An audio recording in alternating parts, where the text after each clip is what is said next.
In this video, I'm going to be philosophizing on the mente e corpo connective, and specifically talking about more deeply the mind-body connection from early origins in philosophizing, regarding how we actually didn't have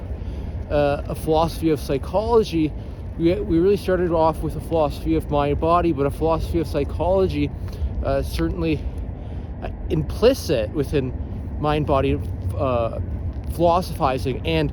it's probably the most meaningful component of it, actually, which is often ignored, and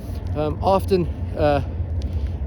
where individuals fall short in regards to philosophizing in mind-body is failing to connect it to a deeper philosophy of psychology. Because as we're trying to understand the mind and body, it's important to understand certain concepts and various terms that are often used more in psychology, but particularly the origins when it comes to understanding the philosophizing in regards to mind and body that have developed into a psychological science with regards to mentalizing, mental representations,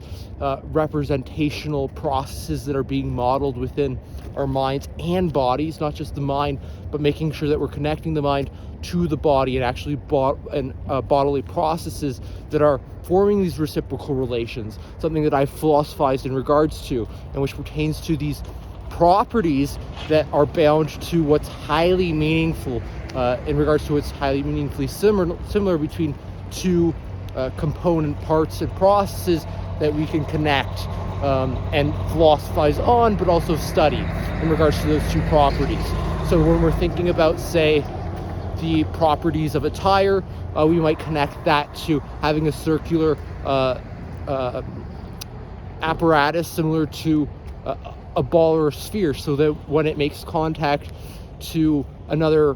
material substance, say a wall or a floor, it's going to have some similar properties, but there's also going to be some meaningful differences. So we know that a wheel, both of them can roll, but a wheel can only roll on one of its sides. A sphere can roll more dynamically than a tire can or a wheel can.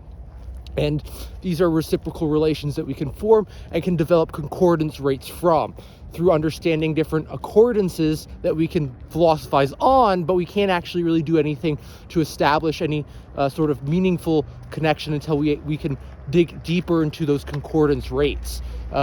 We can start to establish meaningful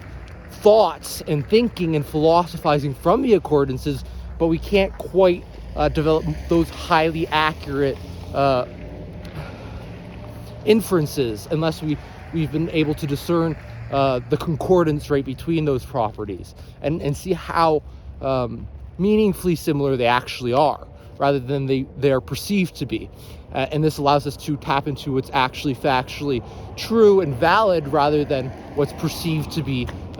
true and valid and not, and meaningfully so. And the mind-body connection, as we can develop a deeper understanding of that, we can learn about how psychology can ultimately meaningfully influence us in every day. And there's a lot of psychologists who really are absent-minded when it comes to the deeper philosophy of mind and body, because they don't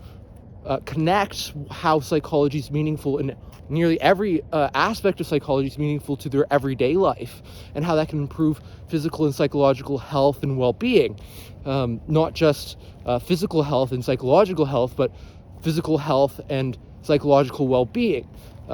by connecting it to that deeper mind and body philosophizing. And it's through philosophizing that we can understand the most meaningful aspects of our existence. And particularly as we're connecting that to psychology, we can start to refine our knowledge in that regard and do so meaningfully. And that's all I want to say for this video. So I hope you have an awesome one. Bye.